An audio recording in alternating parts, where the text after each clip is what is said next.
Wafugaji wengi hupoteza faida bila kujua. Siri ipo kwenye chakula. Leo tutaenda kujifunza namna ya kutengeneza chakula cha kuku lea ambacho huongeza utagaji kwa zaidi ya 90%. Hii hapa ni formula ya kilo 100. Namba 1, mahindi yaliyoparazwa. Mahindi yaliyoparazwa kilo 45 kwa ajili ya nishati na energy. Alafu namba 2, tutaenda kutumia pumba za mahindi kilo 20 kwa ajili ya kupunguza gharama na mmeng'enyo wa chakula.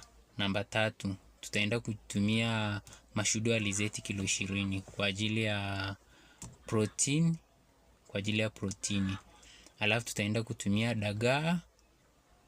dagaa kilo 10 kwa ajili ya protini na calcium. Sawa, ambacho huongeza utagaji. Sawa, alafu tutaenda kutumia chokaa ya mifupa au limestone kwa ajili ya kuimarisha ganda la mayai.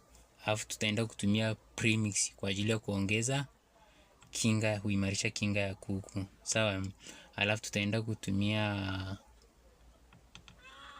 chumvi nusu kilo kwa ajili ya kuongeza baadhi ya madini kwenye kuku. Sawa, hapo tunadadavua. Kuna mahindi kilo 45, jumlisha pumba kilo 20, jumlisha mashudu ya alizeti kilo 20, jumlisha dagaa kilo 10, jumlisha chokaa au limestone kilo 4, jumlisha premix nusu kilo, jumlisha chumvi nusu kilo samani. Hapo mchanganyiko wako wa kilo 100 utakuwa upo tayari. Sawa, namna ya kuchanganya, unaweza ukachanganya kwenye turubai au kwenye sakafu safi.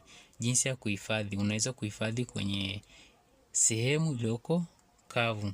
Asanteni sana. Tufollow Sadok Sumaye kwa ajili ya mafunzo zaidi.